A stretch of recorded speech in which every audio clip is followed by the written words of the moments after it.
Bonjour à tous. Aujourd'hui à Douai, non loin du palais de justice, j'y au coin de la rue des Franzures et la rue des Ponts du Rivage, le fameux borne à clous, véritable pierre entourée de légendes et mystères en tout genre.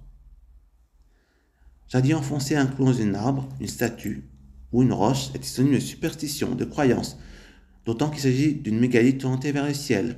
Une abondance de pouvoirs occultes et sacrés en ressortait, qu'on utilise pour faire un vœu pour le salut, la richesse, l'amour, l'asile, les bienfaits ou la damnation pour le malheur d'autrui ou éloigner les mauvais esprits, pour bravoure ou les actes païens. Ces blocs ont toujours été, selon les croyances, une union entre l'humanité et les dieux.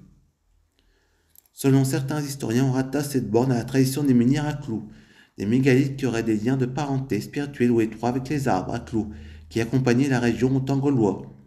Mais il n'y a aucune certitude quant à la véritable origine de cette pierre en grès assez dur, mais il semblerait à première vue que cette roche a été posée là au siècle dernier, ou au XIXe siècle, ou même avant, pour servir de chasse-roue, pour protéger les murs, au bord des rues étroites, portes cochères ou angles. Cette borne se trouvait à l'origine dressée dans la cour du château de Douai, et les nombreux trous qui la constellent semblent indiquer qu'elle servait de cible aux archers et aux arbalétiers. Une curieuse légende est attachée à cette borne. La foule des Louisiens se massait dans la cour du château afin d'y accueillir à son retour de guerre, par exemple le châtelain, qui encore revêtu de son armure se dirigeait vers la borne et recevait des mains de son chapelain un lourd marteau et un long clou forgé qui devait enfoncer un seul coup dans la pierre. Si le clou pliait, cela signifiait à la population rassemblée et fort probablement scandalisée qu'au cours de son absence, le chapelain avait commis quelques infidélités sur le plan conjugal.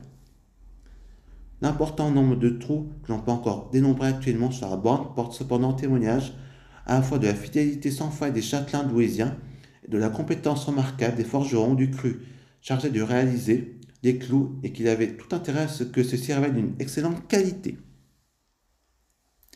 En regardant plus près en détail, on peut remarquer assez facilement qu'une étoile de David y a été gravée, signe qui est aujourd'hui rattaché au judaïsme, était au Moyen Âge et jusqu'au XVIIe siècle une marque protectrice rattachée à l'alchimie.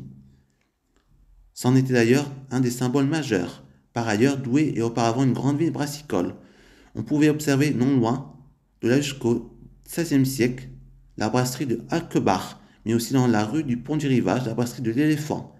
Mais tous les brasseurs s'identifiaient sous le même emblème, l'étoile des brasseurs.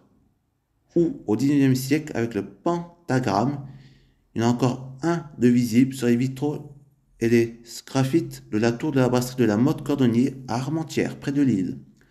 Peut-être que ce signe est lié à cela aussi. Une dernière histoire surgit néanmoins, plus justifiée. Les pierres de justice, utilisées au Moyen Âge, aussi bien en Flandre qu'en France, Douai étant flamand romane jusqu'en 1678, puis en Flandre wallonne française jusqu'en 1789. Une pierre était utilisée pour prouver l'innocence d'un condamné. Il devait réussir à enfoncer un clou à main nue. Dans le grès, les méthodes médiévales absurdes. Elles étaient toujours disposées au coin des rues. Aujourd'hui, un très grand nombre ont disparu.